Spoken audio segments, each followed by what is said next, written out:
Eastern സെൽഫിയിലേക്ക് സ്വാഗതം. കഴിഞ്ഞ ആഴ്ച നമ്മൾ ഈസ്റ്റേൺ സെൽഫിയിൽ ചർച്ച ചെയ്ത വിഷയം വിശുദ്ധ കലാപങ്ങൾ. ജസ്മി പറയുന്നത് ശരിക്കും സത്യമായിട്ട് മടത്തി നടക്കുന്ന കാര്യങ്ങളാണ്. എന്തെങ്കിലും ഒരു മുട്ടുസൂചി വേണമെങ്കിൽ അനുവാദം വേണം, അതിന് ബഡ്ജറ്റ് ഉണ്ടാക്കിയിരിക്കണം. ബഡ്ജറ്റ് നിന്റെ ബഡ്ജറ്റ് നിന്നെ എങ്ങനെയാ തരുന്നേ? അപ്പം നമ്മൾ തുണിയുടെ പ്രശ്നം സാധാരണ വരാറില്ല. എല്ലാ പ്രശ്നങ്ങളും ഫൈനാൻസ് എന്ന് പറഞ്ഞാൽ എല്ലാം ഈ അതോറിറ്റികളുടെ കയ്യിലാണ്. അത് നമ്മൾ മുട്ടുകുത്തിന്ന് വാങ്ങണം. നമ്മൾ ഏതാണ്ട് അടിമക്കച്ചവടത്തിന് ചെന്ന് പണിയെടുത്ത് ചെന്ന് തിരക്കുന്ന മാതിരിയുള്ള നമ്മൾ ഇത് ചർച്ച ചെയ്യുമ്പോൾ ഒരു കാര്യം വിട്ടുപോകരുത്.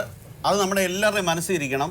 കൽക്കട്ടയിൽ ചെളിക്കുണ്ടിൽ നടന്ന മദർ തെരേസ ആ നീലക്കരയുള്ള സാരി വൈകിട്ട് കഴുകിയിട്ട് ഉണങ്ങിയിട്ടാണ് പിറ്റേ ദിവസം അതിനിറങ്ങിയത് എന്ന കാര്യം മറക്കരുത്.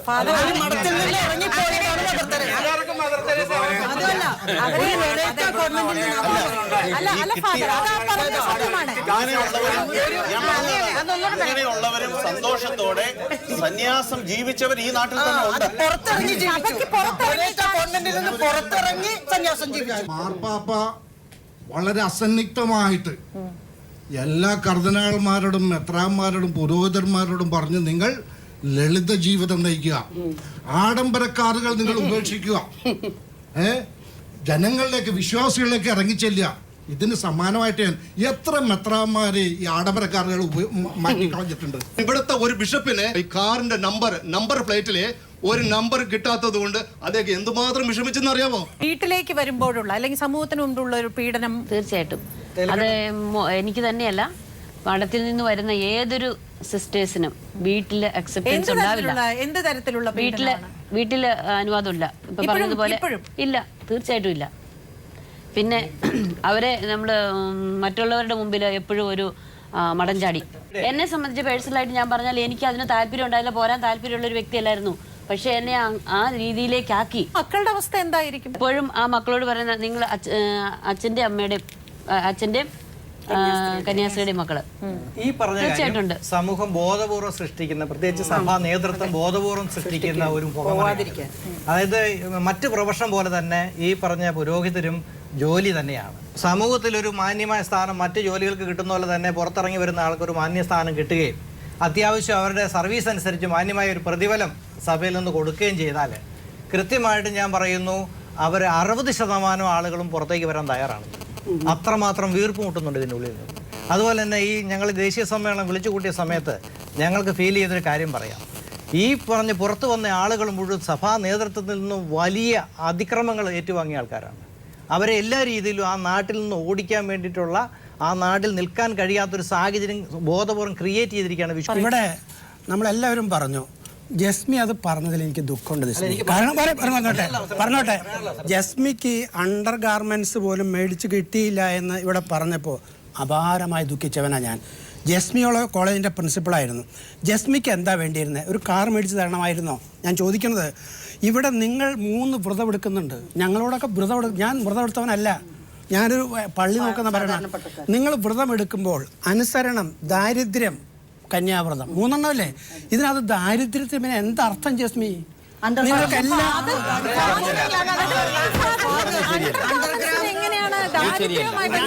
അല്ല, ഞാൻ പറഞ്ഞേക്ക്, നമുക്ക് ദാരിദ്ര്യത്തിൽ അണ്ടർഗാർമെന്റ്സ് ഇടണ്ടാന്നുണ്ടോ? ഞാനത് മനസ്സിലാക്കിയിട്ടില്ല.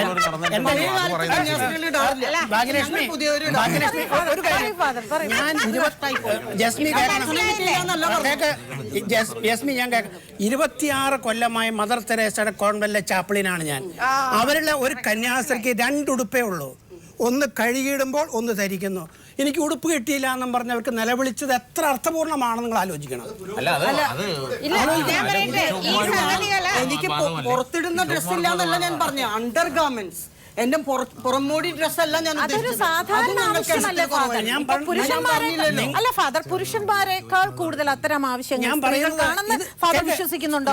എനിക്ക് അവർക്കൊരു പ്രൊവിൻഷ്യൽ ഉണ്ട്. എന്താ ജിസ്മി പ്രൊവിൻഷ്യൽ ആവാതിരുന്നത്? ആലോചിക്കണം. ഒരു കാര്യം, അവരുടെ പ്രൊവിൻഷ്യലിനെ തെരഞ്ഞെടുക്കുന്ന ജസ്മികളും കൂടിയാണ്, അല്ലേ? ഇവരൊക്കെ ഞാൻ പറഞ്ഞ ഒരു മിനിറ്റ്, ഇവരുടെ പ്രൊവിൻഷ്യലിനെ, ഇവരുടെ സുപ്പീരിയേഴ്സിനെ ഒക്കെ തിരഞ്ഞെടുക്കുന്ന അച്ഛന്മാരല്ല, കന്യാസികൾ തന്നെയാണ്.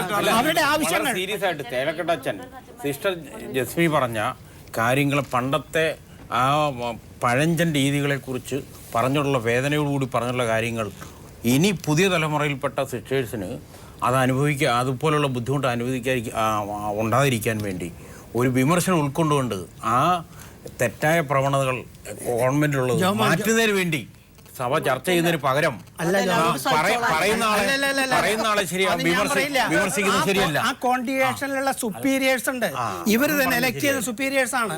അവിടെ കൗൺസിലുണ്ട്. ഈ കൗൺസിലൊന്നും അറിയാത്ത ഇതുപോലുള്ള കാര്യങ്ങൾ എന്തുകൊണ്ട് ഇവിടെ പറയപ്പെടുന്നു എന്നുള്ളതാണ് ചോദ്യം. അത് മറ്റു കന്യാസ്ത്രീകൾക്ക്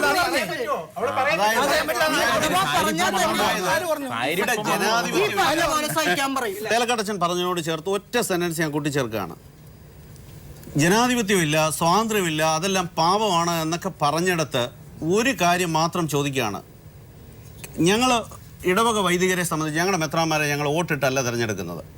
എന്നാൽ കേരളത്തിൽ ഏത് സന്യാസ സമൂഹത്തിലാണ്, ഏത് സന്യാസിനി സമൂഹത്തിലാണ് അംഗങ്ങൾ വോട്ടെടുപ്പ് നടത്താതെ ഒരു പ്രൊവിൻഷ്യലിനെ തിരഞ്ഞെടുക്കുന്നത്, ഒരു കൗൺസിലിനെ തിരഞ്ഞെടുക്കുന്നത്? ഒന്ന് പറയണം. അപ്പൊ ഇവരെല്ലാം തന്നെ തെരഞ്ഞെടുക്കുന്ന കൗൺസിൽ ഇവർ വോട്ടിട്ട്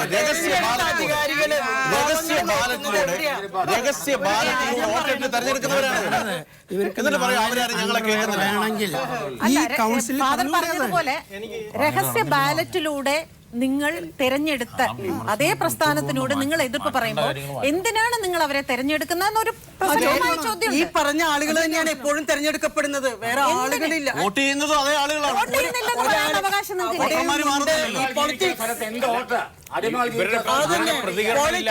പൊളിറ്റിക്സ് അവിടെയുണ്ട്. പൊളിറ്റിക്സ് ഒരു പ്രത്യേകം പ്രൗഞ്ചാളം ആയില്ലെങ്കിൽ അവിടെ വോട്ട് പിടുത്തം നടക്കും.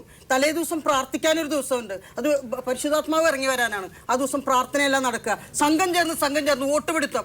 നിങ്ങൾ ഈ രാഷ്ട്രീയത്തിൽ കാണുന്നില്ലേ, അതിന്റെ ഇരട്ടി രാഷ്ട്രീയ മടങ്ങളുടെ അകത്തുണ്ട്. എന്നിട്ട് വരുന്ന പ്രൗഢമായ രാഷ്ട്രീയത്തിന്റെ ഒരു കുത്തകയാണ്. പൊളിറ്റിക്സ് ഉണ്ടോ?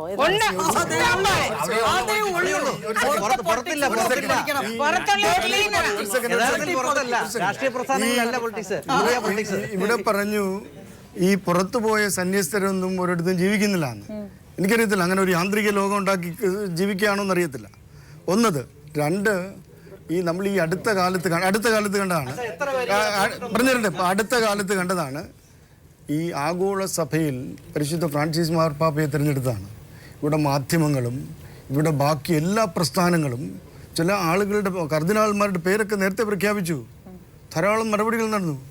പക്ഷേ വളരെ എല്ലാവരുടെയും കണ്ണ് തുറപ്പിക്കുന്ന രീതിയിലാണ് അവിടെ ഒരു തിരഞ്ഞെടുപ്പും പുതിയ മാർപ്പാപ്പ തിരഞ്ഞെടുക്കപ്പെട്ടത്. അതിവിടെ നിന്നിരുന്ന സൈദ്ധാന്തിക ധ്രുവീകരണങ്ങളുടെയൊക്കെ ഭാഗമല്ല. അപ്പോൾ സന്യാസിനി മഠങ്ങളിലും സന്യസ്ത സ്ഥാപനങ്ങളിലും അത്തരം സമീപനം ഉണ്ടാകണം. തീർച്ചയായിട്ടും അത്തരം ചർച്ചകളും തുറന്ന വേദികളും ഉണ്ടാകണം. അത് ഈ പറഞ്ഞിരിക്കുന്ന പോലെ ഒരിടത്തും ഇല്ല എന്നുള്ളതല്ല. സിസ്റ്റർ ജസ്മിക്ക് എത്ര രൂപ സ്റ്റൈഫൻഡ് കിട്ടുമായിരുന്നു? ആദ്യം 25 രൂപ. ഞാൻ ഇറങ്ങുന്ന സമയമാകുമ്പോഴേക്കും മാസത്തിൽ ഒരു 75 രൂപ, പോക്കറ്റ് മണി അല്ല ഉദ്ദേശിച്ചത്, ഒരു സംവിധാനത്തിൽ 75 രൂപ മാസത്തിൽ തരാറുണ്ട്. അത് വർഷം എത്തുമ്പോൾ എന്തെങ്കിലും ബാക്കിയുണ്ടെങ്കിൽ അത് തിരിച്ച് മദറിന് കൊടുക്കണം. സാലറി വേറെ ഉണ്ടോ? ഈ സാലറി നമ്മൾ ഒപ്പിട്ട് കൊടുക്കും, നമുക്കൊന്നുമില്ല. നിങ്ങൾ ഒപ്പിട്ട് കൊടുക്കണം. അത് നോക്കരുത് എന്നൊക്കെ ആദ്യം പറയാറുണ്ട്. സ്വകാര്യമായിട്ട് നോക്കില്ല, അവസാന സമയത്തൊക്കെ അല്ല, ഞാൻ പ്രിൻസിപ്പൾ ആയിരിക്കുമ്പോ എല്ലാവരുടെയും ഞാനാണല്ലോ അടിയിൽ സൈൻ ചെയ്യുക. എനിക്ക് അന്ന് ഇറങ്ങുമ്പോ 40,000 ആണ് കിട്ടിയിരുന്നതെന്ന് അവിടെ ഓഫീസിൽ നിന്ന് പറഞ്ഞു കേട്ടു. ഞാൻ ശ്രദ്ധിക്കാറില്ല. മാത്രമേ ഉള്ളൂ. അങ്ങനെ ഒരു മഠത്തിൽ 10 കന്യാസ്ത്രീകളുണ്ടെന്ന് വിചാരിക്കുക. അതിലൊരു കന്യാസ്ത്രീക്ക് 40,000 രൂപ കിട്ടുന്നു, മറ്റേ കന്യാസ്ത്രീക്ക് 10 പൈസയുടെ വരുമാനമില്ല. അതുകൊണ്ട് വരുമാനമില്ലാത്ത കന്യാസ്ത്രീ ഉണ്ണണ്ട എന്നുള്ളതല്ല തീരുമാനം. ഈ കന്യാസ്ത്രീകൾക്കെല്ലാം എനിക്ക് സ്വകാര്യ സ്വത്തില്ല എന്ന് ഞാൻ തീരുമാനിച്ചാൽ സ്വകാര്യ സ്വത്ത് വോളണ്ടറി ആയിട്ട് അത് 40,000 ആണെങ്കിൽ 50,000 ആയിരിക്കും സന്യാസ സമൂഹത്തിന് കാഴ്ചവെക്കുകയാണ്. ആ സന്യാസ സമൂഹമാണ് എല്ലാവരുടെയും കാര്യങ്ങൾ. ഞങ്ങളുടെ മഠങ്ങളിൽ ഞാൻ വിചാരിച്ചു ഡെമോക്രസിയാണെന്ന്. പക്ഷെ കുറച്ച് കാലങ്ങൾ കഴിഞ്ഞപ്പോഴാണ് ചർച്ചയ്ക്കൊക്കെ ഇരിക്കുമ്പോൾ പറഞ്ഞു നമ്മുടെ ഇവിടെ ഡെമോക്രസി അല്ല, ഹൈറാർക്കിയാണ്. അപ്പോൾ ഡെമോക്രസി ഇല്ല മഠങ്ങളിൽ എന്ന് ഞെട്ടലോടെ അല്ലെങ്കിൽ ഷോക്കോട് കൂടി അറിഞ്ഞൊരു വ്യക്തിയാണ് ഞാൻ. അവിടെ ഹൈറാർക്കിയാണ്. ഇനി 3 വ്രതങ്ങളെക്കുറിച്ച് പറഞ്ഞു. അതിൽ മുന്തി നിൽക്കുന്ന ഒരു വ്രതം അനുസരണ വ്രതമാണ്. അതിട്ടിട്ട് എല്ലാം തട്ടും. പിന്നെ എന്ത് പറഞ്ഞാലും മിണ്ടരുത് എന്ന് പറഞ്ഞാൽ മിണ്ടാൻ പാടില്ല. അനുസരണ വ്രതം. ഈ പറയുന്ന ഒരു അനുഭവം സിസ്റ്റർക്ക് ഉണ്ടായിട്ടുണ്ടോ? ഈ ഹൈറാർക്കി എന്ന് പറയുന്നതാണ് കൺട്രോൾ ചെയ്യുമ്പോഴേ നമ്മൾ വെറും ഞാൻ ആദ്യം ഈ ഉപയോഗിച്ച വാക്ക് തന്നെ ഒരു ഉപകരണം അല്ലെങ്കിൽ ഒരു അടിമയാണ്. അവർ പറയുന്നത് കേൾക്കുക, അത് കേട്ടില്ലെങ്കിൽ നിങ്ങളെ ബ്ലാക്ക് ലിസ്റ്റ് ചെയ്യും, നിങ്ങൾ കൊള്ളുകയില്ലാത്തൊരു അതുകൊണ്ട് പൊസിഷൻസ് ഒന്നും കൊടുക്കുകയില്ല, അല്ലെങ്കിൽ പൊസിഷൻ കൊടുക്കുക അതിനെ പണിഷ്മെൻ്റ് ആയിട്ട്. പിന്നെ എനിക്ക് കൂടുതൽ പറയാനുള്ളത് ഫാദർ തേരക്കാട്ട് ഇപ്പം പ്രസംഗിച്ചല്ലോ, അച്ഛൻ പ്രസംഗിച്ചു, ഇതേ പ്രസംഗം അവർ നടത്തും അറിയാം. എന്നിട്ട് ഇവരാണ് ഈ കന്യാസ്ത്രീകളോട് പറയുന്നത് നിങ്ങളുടെ ദാരിദ്ര്യവ്രതം എന്നുള്ള വ്യാഖ്യാനം ഇങ്ങനെയാണെന്ന്. അത് നമ്മുടെ മേൽ അടിച്ചേൽപ്പിക്കുകയാണ് ഈ അതോറിറ്റികളുടെ പരിപാടി. അപ്പം ഞങ്ങളെ പീഡിപ്പിക്കാൻ കൂടുന്നത്, ഈ മഠത്തിലുള്ളവരെ പീഡിപ്പിക്കാൻ കൂടുതലും സഹായിക്കുന്നത് ഈ പ്രസംഗിക്കാൻ വരുന്ന അച്ഛന്മാരാണ്. അവരും ഇതിന്റെ പാർട്ടാണ്. അത്തരം വ്യക്തിപരമായ അനുഭവങ്ങൾ ഇഷ്ടം പോലെ തന്നെ. ഞാൻ ഇതൊരു ജനറൽ ആയിട്ടുള്ള ഒരു അവസ്ഥയാണ് മഠത്തിനകത്തുള്ളത്. എന്നെപ്പോലുള്ളവർക്ക് അത് വരില്ല, ഞാനത് അതിജീവിക്കും എന്ന് പറയാൻ ഞാൻ പറയും പോയി പണി നോക്കാൻ പറയാം. അങ്ങനത്തെ പാർട്ടിയായിരുന്നു ഞാൻ. സിസ്റ്റർ അനിത എന്തുകൊണ്ടാണ് പുറത്തു പോയത്? ഈ പറഞ്ഞ അനുസരണത്തിന്റെ പേര് ചൊവ്വന് അനുസരിക്കാത്തതുകൊണ്ടാണ്. ഒരു ധ്യാനഗുരു 3 പ്രാവശ്യം ആ കുട്ടിയെ ഉപദ്രവിച്ചപ്പം ആ കുട്ടി മദറിൻ്റെ അടുത്ത് കംപ്ലൈൻറ്റ് ചെയ്തതിൻ്റെ പേരിലാണ് ഇറ്റലിക്ക് വിട്ടിട്ട് നേരെ വഴിയിലിറക്കി വിട്ടത്. ഞങ്ങൾ ഇടപെട്ടിട്ടാണ് അവസാനം തേയിലക്കട്ടത്തിന് 12 ലക്ഷം രൂപ നഷ്ടപരിഹാരം കൊടുക്കേണ്ടി വന്നു. എങ്ങനെയാണ് കൊടുക്കേണ്ടി വന്നത്? ഇതാണ് ഇറങ്ങി പോരാനുള്ള പ്രധാനപ്പെട്ട കാര്യങ്ങളിലൊന്ന്. ഇതുപോലെ മഠങ്ങളിലുള്ള ധാരാളം സിസ്റ്റേഴ്സ് ഇതുപോലെ ദുരുപയോഗം ചെയ്യപ്പെടുന്നുണ്ട്. അതുപോലെ കുട്ടികൾ, ഇപ്പം എറണാകുളത്തെ എഡ്വിൻ അച്ഛൻ എന്താ 14 വയസ്സുള്ള കുട്ടീനെ ദുരുപയോഗം ചെയ്തു. അതുപോലെ തന്നെ നമ്മുടെ തൃശ്ശൂരിലെ കേസ്. അതുപോലെ പുരോഹിതര് ധാരാളം ഇത്തരത്തിലുള്ള പ്രവൃത്തികൾ ഏർപ്പെടുന്നതാണ് ഒരുപാട് പേരും പുറത്തേക്ക് വരാനുള്ള ഒരു സാഹചര്യം ഉണ്ടാകുന്നത്. അപ്പോഴും വരുമ്പോൾ സമൂഹം ഇവരെ മാറ്റി നിർത്താൻ, നല്ല ആൾക്കാർ പുറത്തോട്ട് വരുമ്പോൾ അവരെ മാറ്റി നിർത്തുകയാണ്. ഇന്ന് നല്ല ആൾക്കാരാണ്, നല്ല പുരോഹിതരും കന്യാസ്ത്രീകളും അതിൻ്റെ നിൽക്കാൻ വയ്യാത്തൊരു സാഹചര്യം ഉണ്ടായതുകൊണ്ട് അവർ പുറത്തേക്ക് വരികയും അല്ലാത്തവരവിടെ സസ്റ്റെയിൻ ചെയ്യുകയും ചെയ്യുന്ന സ്ഥിതിയാണ്. മഠത്തിലെ നിയന്ത്രണം പണ്ട് മുതലേ പണ്ട് മാത്രമേ ഉള്ളൂ എന്ന് പറയാൻ പറ്റില്ല, ഇപ്പോഴും ഉണ്ട്. കാരണം എൻ്റെ ഒരു കൂട്ടുകാരി ഉണ്ടായിരുന്നു, ആ കുട്ടി ഇങ്ങനെ മഠത്തിൽ നിന്ന് പുറത്തിറങ്ങിയതാണ്. ആ കുട്ടി പറയാറുണ്ടായിരുന്നു, അമ്മ സുഖമില്ലാതെ കിടന്നപ്പോൾ പോലും എന്നെ കാണാൻ വിട്ടില്ല. പിന്നെ വേറെ അല്ലെങ്കിൽ ഒരു ചെറിയ കാര്യം എന്തെങ്കിലും ചെയ്യാതെ പോയിട്ടുണ്ടെങ്കിൽ ഭയങ്കര ശാസനയാണ്, അങ്ങനെയൊക്കെ പറഞ്ഞിട്ടുണ്ട്. ലൈംഗിക അരാജകത്വത്തെ കുറിച്ച് പൊതുവെ അവിടെ നിന്ന് ഇറങ്ങി വന്ന് മിക്ക സ്ത്രീകളും പറയുന്നുണ്ട് എന്നുള്ളത് ഒരു സത്യമാണ്. അപ്പൊ ഇതിന്റെ ഇടയ്ക്ക് ഒരു തിയോളജിയും ബയോളജിയും കിടന്ന് കളിക്കുന്നുണ്ടോ എന്നുള്ള ഒരു ഭാഗ്യലക്ഷ്മി, ആ തിയോളജിയും ബയോളജിയും നമ്മൾ കൂട്ടിക്കുഴക്കായിരുന്നാൽ മതി. ഇവിടെ എന്നോട് ചോദിച്ചൊരു ചോദ്യം,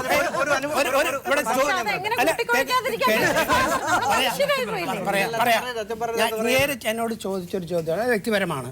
ഞാനാണ് ആ പ്രശ്നം കൈകാര്യം ചെയ്തത്. 12 ലക്ഷം രൂപ അവർക്ക് കൊടുപ്പിച്ചത് ഞാനാണ്.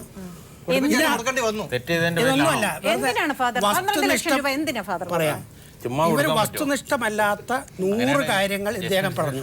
ഒന്നാമത്തെ കാര്യം, ആ സിസ്റ്ററിനെ പീഡിപ്പിച്ചു എന്നാണ് പറയുന്നത്. പീഡിപ്പിക്കുക എന്ന വാക്കിന് പ്രത്യേക അർത്ഥമുണ്ട്. ശ്രമിച്ചു എന്ന് പറയുന്നു. ആര് പറഞ്ഞു? എവിടെ? നിങ്ങൾ നിങ്ങളോട് ഞാൻ ഒരു കാര്യം, ഞാൻ നിങ്ങളെ വെല്ലുവിളിക്കുകയാണ്. ഏത് കോടതിയിലും നിങ്ങൾക്ക് ധൈര്യമുണ്ടെങ്കിൽ ഈ പ്രശ്നം അവതരിപ്പിക്കുക, തെളിയിക്കാൻ. ഞാൻ പറഞ്ഞോട്ടെ, ഈ അനിതയോട് ഞാൻ ചോദിച്ചതാണ്. ഒരു മിനിറ്റ്, അതാണ് ഇതിന്റെ വിചിത്രമായ കാര്യം. ഞാൻ ചോദിച്ചാണ്, സിസ്റ്ററിനെ ആരെങ്കിലും പീഡിപ്പിച്ചോ? എന്നെ പീഡിപ്പിച്ചിട്ടില്ല. പിന്നെ ഒരു അച്ഛൻ പീഡിപ്പിച്ചു നിങ്ങൾ പറഞ്ഞത് എന്താ? ഞാൻ എൻ്റെ കൈക്ക് കയറി ഒരു അച്ഛൻ പിടിച്ചു എന്ന് മാത്രമേ പറഞ്ഞിട്ടുള്ളൂ. ഞാൻ ചോദിച്ചു, ആരാ അത് ചെയ്തേ? ഞാൻ ഒരിക്കലും അച്ഛൻ്റെ പേര് പറഞ്ഞു. നീ എന്തിയാ പറയായിരുന്നേ? എനിക്ക് ഈ പറയുന്ന അച്ഛനോട് എനിക്ക് ബഹുമാനമുണ്ട്, ആദരവുണ്ട്. അച്ഛൻ എന്നെ ഒന്നും ചെയ്തിട്ടില്ല.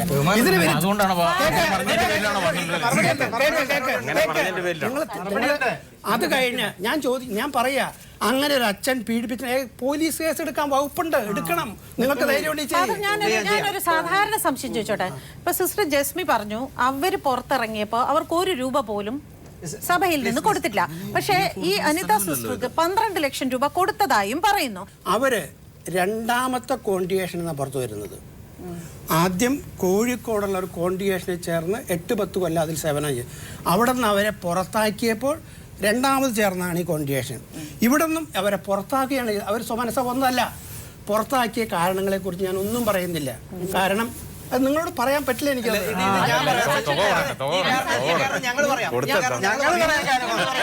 ഞാൻ എന്താ പറയാത്തെന്ന് പറയാം. ഞാൻ പറയാത്ത പറയാം. ആ സിസ്റ്ററിനെ കുറിച്ചുള്ള കുറ്റങ്ങൾ നിങ്ങളുടെ മുമ്പിൽ വിളമ്പാൻ ഞാൻ ആളല്ല. അത്ര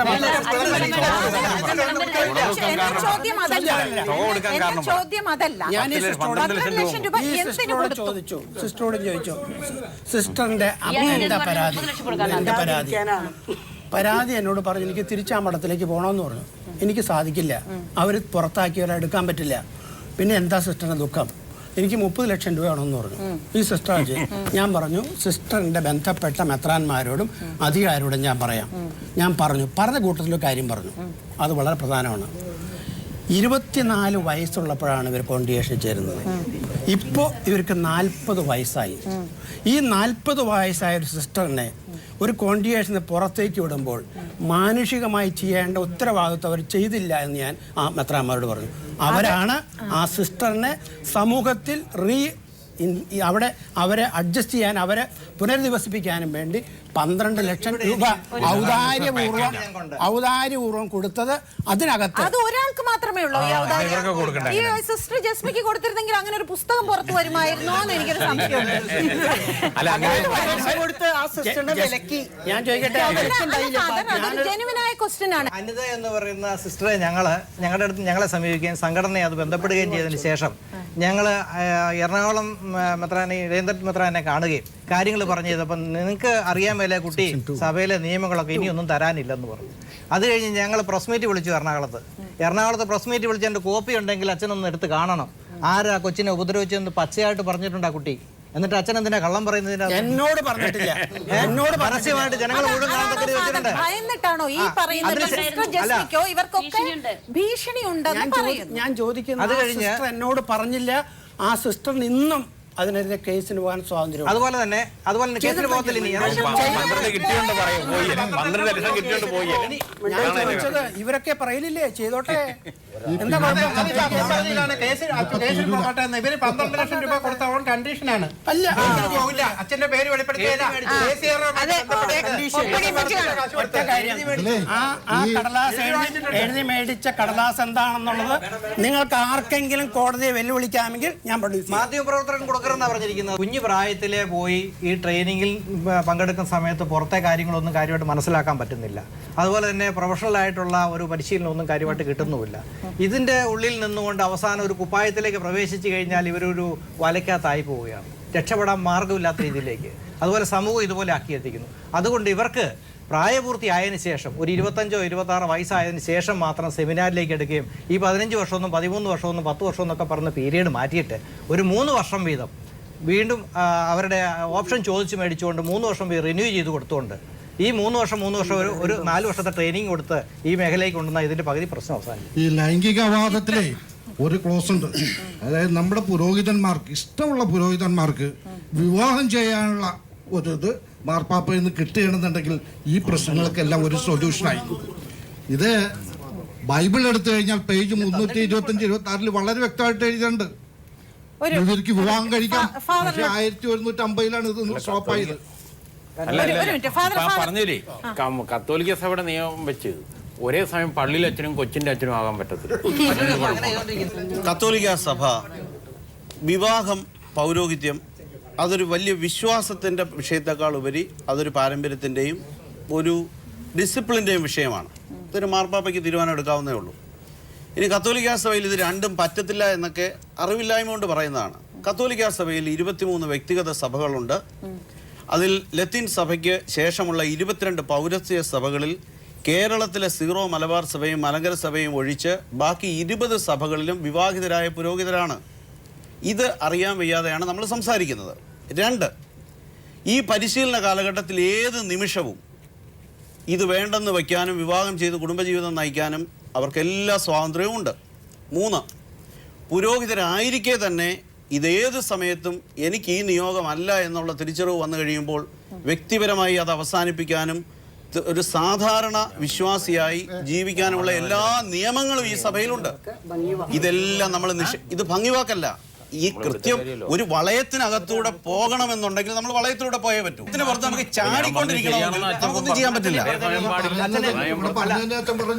ഞങ്ങൾ പറയുന്നത് ഈ ഔദ്യോഗിക സ്ഥാനത്ത് ലോകത്ത് നടക്കണമെന്നുണ്ടെങ്കിൽ അവർക്ക് വിവാഹം കഴിക്കാനുള്ള അനുവാദം കൊടുക്കണം. ഞങ്ങൾക്ക് ഇത് വേണ്ട എന്ന് നിർബന്ധം. നിങ്ങൾക്ക് എന്താ നിർബന്ധം? അല്ല, നിങ്ങളുടെ ഒരു ധാരണയാണ്. അവിടെയാണ് ഞാൻ ലോകയിട്ട് ഒരു അച്ഛന് 21 വയസ്സുള്ള ഒരു കുട്ടിയുണ്ട്. ഞാൻ CD അല്ല, അങ്ങനെ ഒരു അച്ഛനുണ്ടെന്നും പറഞ്ഞ അത് പാടില്ല. അങ്ങനെ ഒരൊറ്റ അങ്ങനെ പറയാൻ പാടില്ല. സത്യം പറയാൻ പറ്റുമോ? അല്ല, കുടുംബജീവിതം നയിക്കുന്ന ഈ ആളുകളൊക്കെ കാണുന്ന സ്ത്രീകൾക്കൊപ്പം പോയതിനു ശേഷം പിറ്റേന്ന് വിവാഹമോചനം നേടി പോകുന്ന പോലെയാണ് സംസാരിക്കുന്നത്. നിങ്ങൾ ഒരാളെ കണ്ടു എന്നും പറഞ്ഞ് നിങ്ങൾ എല്ലാവരും അങ്ങനെയാണെന്ന് വിധിയെഴുതുന്നത്. അങ്ങനെയല്ല. 1000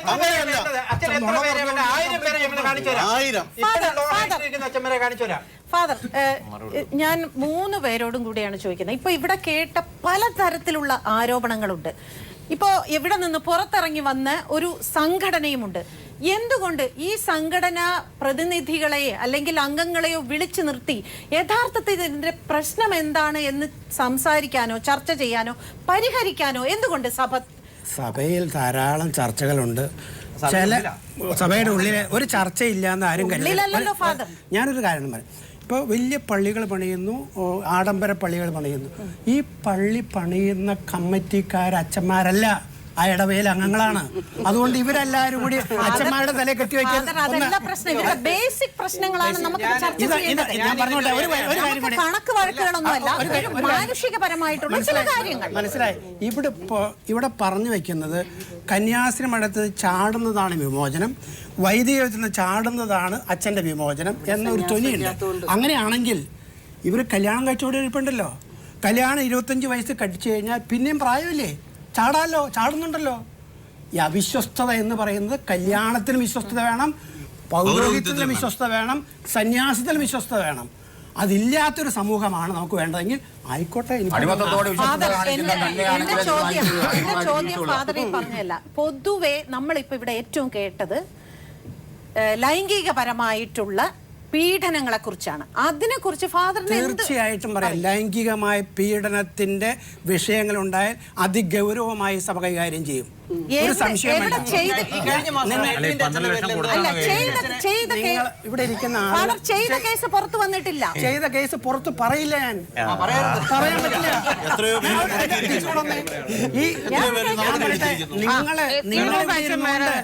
ആളുകളുടെ വ്രണം കുത്തിപ്പൊഴിക്കുക. ഇത് ചെയ്ത സംഭവങ്ങളുടെ വ്യക്തികളുണ്ട്. ഈ വ്യക്തികളെ ആക്ഷേപിക്കാൻ ഞാൻ ആഗ്രഹിക്കുന്നില്ല. അപ്പൊ ഇതൊരു സമൂഹം എന്ന് പറഞ്ഞ സഭയ്ക്കകത്തുള്ള ഒരു പ്രശ്നമാണ് എന്ന് അവർക്കും അറിയാം. ഇതേ കാരണമാണ് ഞാൻ പറയാം. ഇതിനു മുമ്പ് നമ്മൾ 2 കന്യാസ്ത്രീകളോട് ഇവിടെ വരാൻ പറഞ്ഞിട്ട് മഠത്തിനകത്തുള്ളവരോട് ഈ ചർച്ചയ്ക്ക് വരാൻ പറഞ്ഞിട്ട് വന്നില്ല എന്ന് പറഞ്ഞു. അവർ വരാത്തതിൻ്റെ കാരണം ഞാൻ പറയാമല്ലോ. ഒന്ന്, ഇവിടെ വന്നാൽ അവർക്ക് എസ്റ്റാബ്ലിഷ് ചെയ്യണം ഈ മഠത്തിനകത്ത് സുഖമാണ്, ഇതാണ് ഏറ്റവും നല്ല ജീവിതമെന്ന്. അവരിവിടെ ഒന്ന് സംസാരിക്കാൻ തുടങ്ങുമ്പോൾ അവർ നേരെ മറിച്ച് പറയും. കാരണം ജീവിതം അതല്ലാത്തതുകൊണ്ട് അത് ഫേസ് ചെയ്യേണ്ടത് വരാത്ത ഞാൻ പറയാമല്ലോ. ഇതുവരെ ഇവിടെ നടന്ന ചർച്ചയിൽ നിന്ന് മനസ്സിലാക്കുന്നത് ഈ പീഡനങ്ങളുടെ കഥ മാത്രമാണ് ഇവിടെ പറഞ്ഞു കേൾക്കുന്നത്. ഇത് കത്തോലിക്ക സഭയെ സംബന്ധിച്ചിടത്തോളം ഇതൊരു പുതിയ കഥയല്ല. കത്തോലിക്ക സഭ എന്നുണ്ടായോ അന്ന് തൊട്ട് ഈ പീഡനങ്ങളും ക്രൂരതകളും പൈശാചിത്വങ്ങളും ഉണ്ടായിട്ടുണ്ടോ എന്നുള്ളതാണ് ചരിത്രം തെളിയിക്കുന്നത്. 1507 മാർട്ടിൻ ലൂതർ സെന്റ് പീറ്ററുടെ പള്ളിയുടെ ധനശേഖരണാർത്ഥം ഫണ്ട് ശേഖരിക്കുന്ന സംഭവമായി പ്രതിഷേധിച്ചുകൊണ്ട് വിമോചന പത്രം ഇറക്കിയപ്പോൾ അതിനെ പ്രതിഷേധിച്ചുകൊണ്ട് മാർട്ടിൻ ലൂതർ രംഗത്ത് വരികയും 95 ഇനത്തിൽപ്പെട്ട പരാതികൾ അദ്ദേഹം അവതരിപ്പിക്കുകയും ചെയ്തുകൊണ്ട് സഭയ്ക്കെതിരെ വിസ്ഫോടനാത്മകമായ കലാപം അടിച്ചു വിടുകയാണ് ചെയ്തത്. അവിടെ നിന്ന് തുടർന്നു വന്നാൽ ഇൻക്വിസിഷൻ എന്ന് പറയുന്ന ഒരു നടപടി വിധേയമാക്കിയത് കത്തോലിക്ക സഭയാണ്. ആയിരക്കണക്കിന് നിരപരാധികൾ ചെറിയ കുറ്റങ്ങൾ ചെയ്തതിൻ്റെ പേരിൽ ക്രൂരമായി സ്ഥലങ്ങൾ ഛേദിച്ച് കളഞ്ഞ സ്ത്രീകൾ, കൈകാലുകൾ മുറിച്ചു കളഞ്ഞ പുരുഷന്മാർ, തിളച്ച എണ്ണയിലിട്ട് ചുടുന്ന ആൾക്കാർ, ഇങ്ങനെ എത്രയോ പൈശാചികമായ ക്രൂരതകൾ നടത്തിയ ചരിത്രം കത്തോലിക്ക സഭയ്ക്കുണ്ട്. അതിന്റെ പിന്തുടർച്ച മാത്രമാണ് ഇവിടെ നടക്കുന്നത്. ഇതൊരു പുത്തൻ സംഭവമല്ല. ഇതിനൊരു പ്രതിവിധി സഭയ്ക്കുള്ളിൽ ചർച്ച ചെയ്യേണ്ട വളരെ അത്യാവശ്യമുണ്ട്. അത് ചർച്ച ചെയ്യപ്പെടുന്നുണ്ടോ? കാരണം ഒരാൾ നമ്മളെ കുറിച്ച് കുറ്റം പറഞ്ഞാൽ നമുക്ക് സമ്മതിക്കാം, 2 ആൾ കുറ്റം പറഞ്ഞാൽ സമ്മതിക്കാം. ഒരു സമൂഹം മുഴുവനും ഇതിനെതിരെ രംഗത്തിറങ്ങുമ്പോൾ അതൊരു വളരെ ഗൗരവമായി ചർച്ച ചെയ്യപ്പെടേണ്ട വിഷയമല്ലേ? തീർച്ചയായിട്ടും ഇങ്ങനെയുള്ള കാര്യങ്ങൾ സഭയിൽ ചർച്ച ചെയ്യപ്പെടണമെന്ന് ഞാൻ പറയുകയല്ല. നിങ്ങൾ വിചാരിക്കുന്നതിനേക്കാൾ കൂടുതൽ ചർച്ച സഭയിൽ ഇത് സംബന്ധിച്ചുണ്ട്. പക്ഷെ ഒരു കാര്യം ഞാൻ പറഞ്ഞോട്ടെ എല്ലാവരോടുമായിട്ട്, ഇത് സഭയുടെയോ സമൂഹത്തിൻ്റെ പരിച്ഛേദന ശബ്ദമാണ് ഇവിടെ കേട്ടത് എന്ന് എനിക്ക് ഉൾക്കൊള്ളാൻ ബുദ്ധിമുട്ടുണ്ട്. കാരണം സഭയെ പൈശാചികമായി ചിത്രീകരിക്കുന്ന ഒരു പ്രവണത വളരെ രൂക്ഷമായി ഇവിടെ ഉണ്ടായി. എന്തുകൊണ്ടുണ്ടായെന്ന് എനിക്കറിയില്ല. അത്രമാത്രം കൊള്ളില്ലാത്തൊരു വസ്തുവാണ് ഇത്, ഒരു സഭയാണിതെന്ന് ഞാൻ വിശ്വസിക്കുന്നില്ല. അത് പറഞ്ഞോട്ടെ, ഞാനിവിടെ നിങ്ങളൊക്കെ ഈ വലിയ വിപ്ലവത്തെക്കുറിച്ചൊക്കെ പറഞ്ഞു, വിശുദ്ധ വിപ്ലവം. ഈ സുഹൃത്ത് ഇവിടെ പറഞ്ഞു വിപ്ലവമുണ്ട്. നല്ല സന്യാസിയായി ജീവിക്കുമ്പോൾ സമൂഹത്തിൽ വിപ്ലവം ഉണ്ടാക്കുന്നുണ്ട്. നല്ല അച്ഛനായി ജീവിക്കുമ്പോൾ വിപ്ലവം ഉണ്ടാക്കുന്നുണ്ട്. മദർ തെരേസയാകട്ടെ, അസീസി ആകട്ടെ, ഈ ഫ്രാൻസിസ് മാർപ്പാപ്പയാകട്ടെ, ഇവരൊക്കെ സമൂഹത്തിൽ ഒഴുക്കുന്ന വലിയ വിപ്ലവമുണ്ട്. ആ വിപ്ലവത്തിൻ്റെയും നന്മയെയും കണ്ണടച്ചിരുട്ടാക്കിക്കൊണ്ടുള്ള ഒരു നിലപാടെടുക്കുന്നത് ശോചനീയമാണ്. ഇതിനകത്ത് കുറവുകളുണ്ട്, പോരായ്മകളുണ്ട്. ഈ പോരായ്മകളൊക്കെ മാനുഷികമാണ്. അതിനപ്പുറം ദൈവികമായ തലവും ഇവിടെ ഉണ്ട് എന്ന് കാണാൻ കണ്ണില്ലാത്തവർക്ക് സഭ വെറും സമൂഹമാണ്. അതിനെ ഉപേക്ഷിക്കാം. അത് ഉപേക്ഷിക്കുന്നത് ഞാനൊന്നും പറയാനില്ല. മറിച്ച് ദൈവികമായ ഒരു കാര്യമുണ്ട്. അങ്ങനെ ഒരു കാര്യത്തിൽ ഇതിനകത്തുണ്ടെന്ന് കരുതുകയും സന്യാസം നല്ലതാണ് എന്ന് വിശ്വസിക്കുകയും ചെയ്യുമ്പോൾ അതിനെ മുറുകെ പിടിക്കുന്ന വിശ്വസ്തത അഭിലഷണീയമാണ്. അങ്ങനെയുള്ള പെൺകുട്ടികൾ ധീരമായിട്ട് ഇതിനകത്ത് വന്ന് ആ ആദർശപൂർണമായ സന്യാസത്തെ ജീവിക്കാനും സമൂഹത്തിൽ അതിൻ്റെ ഫലങ്ങൾ ഉണ്ടാക്കാനും കഴിയുന്നതാകണം എന്നൊരു അപേക്ഷ എനിക്കുണ്ട്. കത്തോലിക്ക പുരോഹിതര് ഒരിക്കലും അവർ ചെയ്ത തെറ്റ് അവരംഗീകരിച്ചിട്ടുണ്ടോ? ഇല്ല. ഭൂമി ഉരുണ്ടതാണെന്ന് കണ്ടുപിടിച്ച ശാസ്ത്രജ്ഞന ഇവരെത്രമാത്രം പീഡിപ്പിച്ചിട്ടുണ്ടെന്നുള്ള ചരിത്രമറിയാം. കത്തോലിക്ക സഭ ഈ സംസ്ഥാനത്ത്, ഈ രാജ്യത്ത് ലോകവ്യാപകമായി ലോകത്തുനിന്ന് വളരെയേറെ വെല്ലുവിളികൾ പൊതുസമൂഹം നേരിടുകയാണ്. ആ പൊതുസമൂഹത്തിന് പോലും ഒരു ദിശാബോധം നൽകാൻ, നന്മയുടെ ദിശാബോധം നൽകാൻ, ധാർമ്മികതയുടെ ദിശാബോധം നൽകാൻ ആ രംഗത്തൊക്കെ വളരെ ശാസ്ത്രീയമായി ശക്തമായ ഇടപെടലുകൾ ഇന്നും നടക്കുന്നുണ്ട്. ആ രംഗത്തൊക്കെ നമുക്കിപ്പോൾ അറിയാം, നമ്മുടെ രാജ്യത്ത് തന്നെ ഈ മതത്തിൻ്റെ പേരിൽ, വർഗീയതയുടെ പേരിലൊക്കെ ധാരാളം വെല്ലുവിളികൾ ഉയരുന്നു. ആ സന്ദർഭത്തിലും ഇവിടെ ഈ പൊതുസമൂഹത്തിൽ സമാധാനം പുനഃസ്ഥാപിക്കുവാൻ, നന്മ പുനഃസ്ഥാപിക്കുവാൻ നല്ല വൈദികരെ, നല്ല സന്യസ്തരെ പരിശീലിപ്പിക്കാൻ. ഇവിടെ ആരോ പറഞ്ഞു 7ാം ക്ലാസ് 10ാം ക്ലാസ് കഴിഞ്ഞ് കഴിഞ്ഞാൽ ഈ വൈദിക പരിശീലനത്തിന് കൊണ്ടുപോകുന്ന. ഇന്ന് ഗ്രാജുവേഷൻ കഴിഞ്ഞ ആളുകളെയാണൊക്കെ മേജർ സെമിനാരി പോലുള്ള പഠനത്തിന് തന്നെ അയക്കുന്നത്. അപ്പോൾ സഭയിൽ വരുന്ന മാറ്റങ്ങൾ ഉൾക്കൊള്ളണം. ഇവിടെ ഈ നമ്മുടെ സഹോദരങ്ങൾ പറഞ്ഞ ചില കാര്യങ്ങളുണ്ട്. ആ കാര്യങ്ങൾ തെറ്റ് ഏത് ഭാഗത്തുണ്ടെങ്കിലും, അല്ലെങ്കിൽ വിഷയങ്ങൾ ഏത് ഭാഗത്തുണ്ടെങ്കിലും അത് സമചിത്തതയോടുകൂടി പരിഹരിക്കാനുള്ള ഒരു സമീപനം ഉണ്ടാകണം. കടുത്ത ആക്ഷേപവും അല്ലെങ്കിൽ ഇങ്ങനെ ഈ എല്ലാവരെയും ഇങ്ങനെ ആക്ഷേപിക്കുന്ന ഒരു സമീപനം നമുക്ക് ആർക്കും അതാണ് ഫാദർ, അതാണ് അതിന്റെ ഒരു ശരിയായ വാക്ക് എന്ന് പറയുന്നത്. അതായത് ഇപ്പോൾ ഒരു കുട്ട നിറച്ച ആപ്പിൾ ഉണ്ടെങ്കിൽ അതിൽ ഒരു ചീത്ത ആപ്പിൾ ഉണ്ടെങ്കിൽ മറ്റുള്ള ആപ്പിളുകളെ മുഴുവനും നശിപ്പിക്കും എന്ന് പറയുന്ന മാതിരി ഇതിൽ വളരെ വിശുദ്ധരും വളരെ നല്ലവരുമായ ഒരുപാട് പുരോഹിതന്മാരും ഒരുപാട് അത് അംഗീകരിക്കാൻ തയ്യാറില്ലാത്തവരിവിടെ ഉണ്ട്.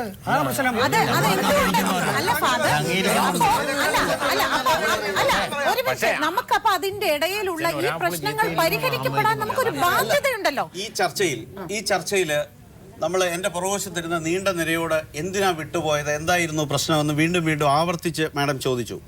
എന്നോട് ചോദിക്കേണ്ട ഒരു ചോദ്യമുണ്ട്.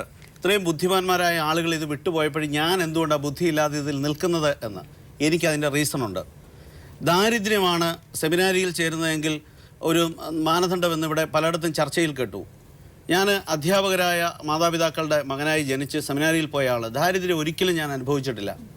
ഞാനൊരല്പം വിദ്യാർത്ഥി രാഷ്ട്രീയം കഴിഞ്ഞതിന് ശേഷമാണ് വൈദികനാകുക എന്നൊരു തീരുമാനമെടുത്ത് സെമിനാരിയിൽ പോയത്. എൻ്റെ ഊർജവും എൻ്റെ അധ്വാനവും എൻ്റെ പ്രയത്നവും മുഴുവൻ ഞാൻ എന്തിനു വേണ്ടിയിട്ട് സമർപ്പണം ചെയ്തോ ഞാൻ അതിനു വേണ്ടിയിട്ട് ആത്മാർത്ഥമായിട്ട് വിനിയോഗിക്കുന്നു. ഇവിടെ നിരന്തരം നിരന്തരം എന്നെ അതിന് നിർബന്ധിക്കുകയും പ്രോത്സാഹിപ്പിക്കുകയും ചെയ്യുന്ന ഒരു ബിഷപ്പ്, നിരന്തരം എന്നെ അതിൽ നിലനിർത്തുവാൻ സഹായിക്കുന്ന എൻ്റെ സുഹൃത്തുക്കളായ വൈദികർ, എൻ്റെ അനുഭവം ഇതാണ്. ഇതിൽ നിന്ന് വ്യത്യസ്തമായ അനുഭവങ്ങൾ ഇല്ലെന്നല്ല. തീർച്ചയായിട്ടും പ്രലോഭനങ്ങളുടെ നടുവിൽ മൺപാത്രത്തിലെ നിധി പോലെയാണ് എനിക്ക് ഈ പൗരോഹിത്യം നൽകപ്പെട്ടിരിക്കുന്നത്. പക്ഷേ ഞാൻ പൂർണ്ണ ബോധ്യത്തിൽ പറയുന്നു, ഇനിയും ഒരു 100 ജന്മമുണ്ടെങ്കിലും കത്തോലിക്ക പൗരോഹിത്യമാണ് ജീവിതത്തിലെ ഏറ്റവും ശ്രേഷ്ഠമായതെന്ന് 101% വിശ്വസിക്കുകയും അത് തന്നെ ആഗ്രഹിക്കുകയും ചെയ്യുന്നയാളാണ് ഞാൻ. ഒരുപക്ഷെ ഇവിടെ വിമർശനം ഉന്നയിക്കുന്നവർ പറയും, എനിക്കിഷ്ടം പോലെ ലാവിഷായിട്ട് അങ്ങ് സഭ തന്നിട്ടാണെന്ന്. നിങ്ങളെല്ലാവരും കഴിക്കുന്നത് പോലെ ഭക്ഷണമാണ് ഞാൻ കഴിക്കുന്നത്.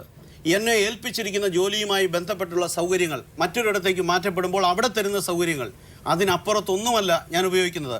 എങ്കിലും ഞാൻ പറയും, എവിടെയായാലും എവിടെയായാലും ഈ പൗരോഹിത്യത്തിന്റെ ശ്രേഷ്ഠത അത് 1-ാം നൂറ്റാണ്ട് മുതൽ ഇതിനേക്കാൾ വലിയ കല്ലേറുകൾ സഭ ഏറ്റെടുത്തിട്ടുണ്ട്. പക്ഷേ സഭയും പൗരോഹിത്യവും അതുപോലെ നിൽക്കുന്നു. ഉന്നയിച്ചവരെല്ലാം ചീട്ടുകൊട്ടാരം പോലെ തകർന്നു വീഴുന്നതാണ് നമ്മൾ ചരിത്രത്തിൽ കണ്ടത്.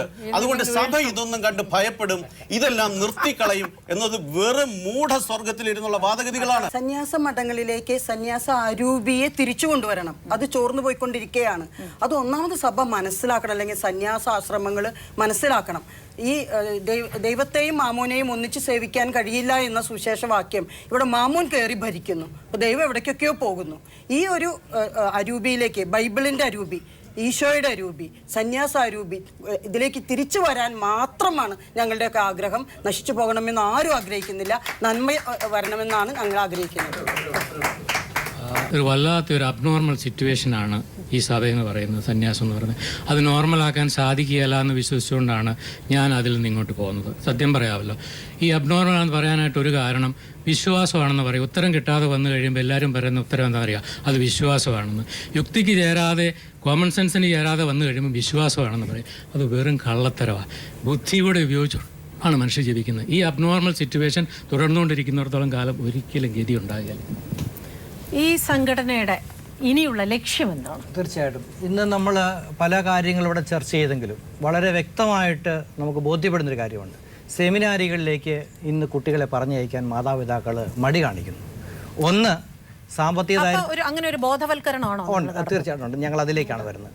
അപ്പോൾ ആ ഒരു കാരണം എന്ന് പറയുന്നത് ഇന്ന് സോഷ്യൽ മീഡിയകളും അതുപോലെ നമ്മുടെ വിഷ്വൽ മീഡിയകളും പ്രിന്റ് മീഡിയകളും ഒക്കെ ഒരുപാട് യാഥാർത്ഥ്യങ്ങൾ പഴയ കാലത്തെ വ്യത്യസ്തമായിട്ട് പുതിയ ഈ കാലഘട്ടത്തിൽ അത് പാസ് ചെയ്യാനുള്ള സൗകര്യങ്ങൾ കിട്ടും. അതുകൊണ്ട് തന്നെ ഇതിൽ നടക്കുന്ന കാര്യങ്ങൾ ജനങ്ങൾ പെട്ടെന്ന് അറിയാനുള്ള സാഹചര്യം ഉണ്ടാകും. അതുകൊണ്ട് തന്നെ മാതാപിതാക്കൾ ബോധവൽക്കരിക്കപ്പെടുന്നു. അതുകൊണ്ട് അവർ സെമിനാരിയിലേക്കോ മഠങ്ങളിലേക്കോ കുഞ്ഞുങ്ങളെ വിടാൻ തയ്യാറാകുന്നത്. ഈ വന്നിരിക്കുന്ന ആളുകളിൽ ഈ സഭയുടെ ഇപ്പോഴത്തെ ആ ഒരു പോളിസി ചേഞ്ചിലൂടെ ഉണ്ടായിരിക്കുന്ന നല്ല അച്ഛന്മാരും കന്യാസ്ത്രീകളും ധാരാളം ഇന്നും സഭയിലുണ്ട്. അവരെല്ലാം ഒരു മൂലയ്ക്ക് ഒതുക്കപ്പെട്ടിരിക്കുകയാണ്. ഈ കച്ചവട താല്പര്യമുള്ള ആളുകളാണ് മുൻപന്തി നിൽക്കുന്നത്. അതുകൊണ്ട് തന്നെ ഇവർക്ക് 2 മാർഗ്ഗങ്ങളേ ഉള്ളൂ. ഒന്നെങ്കിൽ പുറത്തേക്ക് വരിക, അല്ലെങ്കിൽ അവിടെ കിടന്ന് അവസാനിക്കുക. ഇങ്ങനെ വന്നു കഴിയുമ്പോൾ സ്വാഭാവികമായിട്ട് സമൂഹത്തിലേക്ക് വരുന്ന ആളുകൾ വലിയൊരു പ്രതിസന്ധിയെ നേരിടേണ്ടി വരുന്നുണ്ട്. അവർക്ക് പഴയ കാലം മുതലേ അവരിൽ അടിച്ചേൽപ്പിച്ചിരിക്കുന്ന സമൂഹത്തിലൂടെ, മീൻസ് വിശ്വാസികളിലൂടെയും സഭാ നേതൃത്വത്തിലൂടെയും കൂടെ വളരെ ആസൂത്രിതമായി അടിച്ചേൽപ്പിച്ചിരിക്കുന്ന ഒരു സിസ്റ്റം ഇവിടെ നിൽക്കുന്നുണ്ട് സമൂഹത്തിൽ. ഇവരെ അപകീർത്തിപ്പെടുത്തുക, മടം ചാടിയാണ്, മതിൽ ചാടിയാണ് എന്നൊക്കെ പറഞ്ഞ് അപകീർത്തിപ്പെടുത്തി അവരെ ഇല്ലായ്മ ചെയ്ത് സാമ്പത്തികപരമായും മാനസികമായും തകർത്ത് ഇവരെ ആ ദേശം വിടുക എന്നുള്ളത്. അതുകൊണ്ട് ഞങ്ങൾ തീരുമാനിച്ചിരിക്കുന്നു, അതുപോലെ തന്നെ സഭാ നേതൃത്വത്തിൽ 10, 15, 20, 40 വർഷങ്ങൾ സേവനം അനുഷ്ഠിച്ചതിന് ശേഷം പുറത്തു വരുന്ന ആളുകൾക്ക് ഒരു പൈസ പോലും സഭ ഒരു സഹായം നൽകുന്നില്ല. ഇതെന്തുകൊണ്ടാണ്? നമ്മൾ കാരുണ്യം പറയുന്നു, ഇവിടെ എല്ലാവരും പറയുന്നു വലിയ കാരുണ്യമാണ് നമ്മൾ ചെയ്യുന്നു പറയുന്നു, സേവന ജീവകാരുണ്യ പ്രവർത്തനം എന്നൊക്കെ പറയുന്നു. എന്തുകൊണ്ട് ഇത്രയും ജോലി ചെയ്ത് കർത്താവ് വീട്ടിലും പറഞ്ഞിട്ടുണ്ടോ ജോലി ചെയ്യുന്നതിന് കൂലി കൊടുക്കേണ്ടതെന്ന്? ഇത് കൊടുക്കുന്നില്ല. രണ്ടാമത്തെ കാര്യം, ലൈംഗിക അരാജത്വം വളരെ ശക്തമായി ഇവിടെ രൂപപ്പെട്ടുകൊണ്ടിരിക്കുകയാണ്. ഇതിൻ്റെ അടിസ്ഥാനത്തിൽ ഞങ്ങൾ സംഘടന ഒരു തീരുമാനമെടുത്തിരിക്കുന്നു. സഭാ നേതൃത്വം ഈ ഒരു കാര്യത്തിന് തീരുമാനം ഉണ്ടാകുന്നില്ലെങ്കിൽ, ഇവർക്ക് ആവശ്യമായ പ്രൊട്ടക്ഷൻ കൊടുക്കാൻ തയ്യാറല്ലെങ്കിൽ സംഘടന ആ ദൗത്യം ഏറ്റെടുക്കും. ഞങ്ങൾ തണൽ എന്ന് പറയുന്ന പദ്ധതിക്ക് രൂപം കൊടുക്കാൻ തീരുമാനിച്ചിരിക്കുന്നു. ഞങ്ങൾ കഴിഞ്ഞ മാസം മുതൽ തന്നെ സജ്ജമായി കഴിഞ്ഞിരിക്കുന്നു. അതുപോലെ മറ്റൊന്നുകൂടെ, കുടുംബജീവിതത്തിലേക്ക് പോകാനാണ് ആഗ്രഹിക്കുന്നെങ്കിൽ അവരെ മാക്സിമം KCRM സപ്പോർട്ട് ചെയ്യും. അവർക്ക് മാട്രിമോണി ഞങ്ങൾ അനൗൺസ് ചെയ്ത് കഴിഞ്ഞിരിക്കുന്നു. ഈ കത്തോലിക്ക സഭയിലുള്ള വൈദികരും കന്യാസ്ത്രീ ഉൾപ്പെടെയുള്ളവർ എല്ലാവരും മോശക്കാരാണെന്നുള്ള അഭിപ്രായമൊന്നുമില്ല. ഇപ്പം മാർപ്പാപ്പയെ പറ്റിയൊക്കെ അതവിടെ. അപ്പോൾ അവരും വികാരങ്ങളും വിചാരങ്ങളും ഉണ്ടെന്നും തെറ്റുകളും കുറ്റങ്ങളും ഉണ്ടെന്ന് നമ്മൾ ഉൾക്കൊണ്ടുകൊണ്ട് അതിലെ തെറ്റുകൾ ചെയ്യുന്ന ആളുകളെ വിമർശിക്കുകയും നേരായ വഴിയിലേക്ക് കൊണ്ടുവരികയും സഭയിലെ കത്തോലിക്ക സഭയിലെ കേരളത്തിലെ പ്രത്യേകിച്ച് കത്തോലിക്ക സഭയിലെ ഏകാധിപത്യത്തിനെതിരെയുള്ള ഈ അൽമായരോട് കാണിക്കുന്ന കത്തോലിക്ക സഭയിലെ അംഗങ്ങളോട് കാണിക്കുന്ന അനീതിക്കെതിരെയുള്ള ശക്തമായ പ്രതികരണം ഇവിടെ ഒരു കലാപക്കൊടിയായി തന്നെ ഇവിടെ ചർച്ച ചെയ്യപ്പെട്ടിരിക്കുകയാണ്. അത് രഹസ്യമായ ഒരു സത്യമാണ്. ആധുനിക കാലഘട്ടത്തിനനുസൃതമായ നിയമങ്ങളെല്ലാം മനുഷ്യൻ്റെ നന്മയ്ക്ക് വേണ്ടിയിട്ടാണ്. അവരെല്ലാം കൂച്ചോലം കിടാനുള്ളതല്ല. അപ്പോൾ അതൊക്കെ ഉൾക്കൊണ്ടുകൊണ്ട് കത്തോലിക്ക സഭ അത് തിരുത്തുവാൻ തയ്യാറാകണം. തിരുത്തേ പറ്റൂ എന്നുള്ള നിലപാടാണ്. അതുകൊണ്ട് അവരെ മതമേലധ്യക്ഷന്മാരൊക്കെ ഇതൊക്കെ ഉൾക്കൊള്ളണം. നിങ്ങൾ എന്ത് വിമർശിച്ചാൽ ഞങ്ങൾ ഇങ്ങനെയൊക്കെ തന്നെയാണ് എന്നുള്ള നിലപാടുകൾ മാറ്റുമെന്നുള്ള വിശ്വാസമാണ് എനിക്കുള്ളത്. ഇന്നിവിടെ നടന്ന ചർച്ച പുതിയ ദിശാബോധങ്ങൾക്ക് വഴി തെളിയിക്കുന്നു എന്ന വിശ്വാസത്തോടെ ഈസ്റ്റേൺ സെൽഫി അവസാനിക്കുന്നു. നന്ദി, നമസ്കാരം.